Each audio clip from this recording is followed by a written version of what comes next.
देशात जेवणावरून वाद उठले आहेत. काही भागात मांस, मासळी नियमित खाल्ली जात असली तरी घरी मांस मिळाल्याच्या कारणावरून देशात मारहाण झाल्याचे प्रकार समोर आले आहेत. काही व्यक्तींकडून त्यांच्या भागात मांस खाणाऱ्यांना विरोध झाल्याच्या घटना आहेत. शाकाहारी भोजनाची आग्रही मागणी काहींकडून होत असते, तर दुसरीकडे सरकारी तुम्ही जेवणात काय घेता, कोणते धान्याला प्राधान्य देता याची माहिती सरकार जाणून घेणार आहे. सरकारी व्यक्ती तुमच्या घरी येऊन ही माहिती घेईल. केंद्र सरकारने 2 टप्प्यात जनगणना करण्याचा निर्णय घेतला आहे.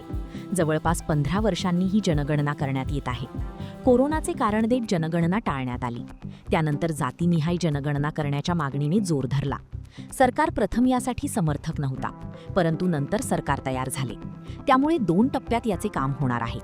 पहिल्या टप्प्यात घरगणना होणार असून पुढील वर्षी प्रत्यक्ष जनगणना होईल. या घरगणनेच्या माध्यमातून अनेक माहिती सरकार जाणून घेणार आहे. याची तयारी प्रशासनाकडून सुरू असून कर्मचाऱ्यांना प्रशिक्षणही देण्यात येत आहे. राज्यात 16 मे पासून घरगणनेचे काम सुरू होणार आहे. ते 14 जूनपर्यंत चालणार आहे. त्यापूर्वी स्वगणना करण्याची सुविधा देण्यात आली आहे. घरगणनेसाठी नियुक्त प्रगणकांकडून प्रत्यक्ष घरी जाऊन माहिती घेतली जाणार आहे. 33 प्रश्नांची विचारणा. यंदाची गणना ही डिजिटल असणार आहे. यासाठी एक ॲप विकसित करण्यात आले आहे.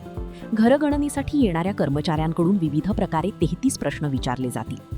या माध्यमातून घराचा प्रकार, सिमेंट कॉन्क्रीटचे आहे की मातीचे, छताचा प्रकार, किती जण राहतात, घर स्वमालकीचे आहे की नाही, ते अनुसूचित जाती, जमाती किंवा इतर वर्गातील आहेत याची माहिती घेतली जाणार आहे. त्याचप्रमाणे पाण्याचे स्रोत, त्याची उपलब्धता, प्रकाश व्यवस्था, शौचालयाचा प्रकार व त्याची व्यवस्था, स्नानगृह, स्वयंपाकघर, गॅस सिलेंडर, पाईप गॅसची व्यवस्था, जेवण तयार करण्याची पद्धत, रेडिओ, टीव्ही, लॅपटॉप, संगणक, मोबाईल आदींचीही माहिती जाणून घेतली जाणार आहे.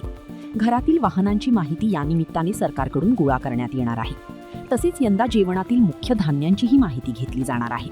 प्रथमच धान्यांची माहिती घेण्यात येत असल्याचे सूत्रांकडून सांगण्यात आले आहे.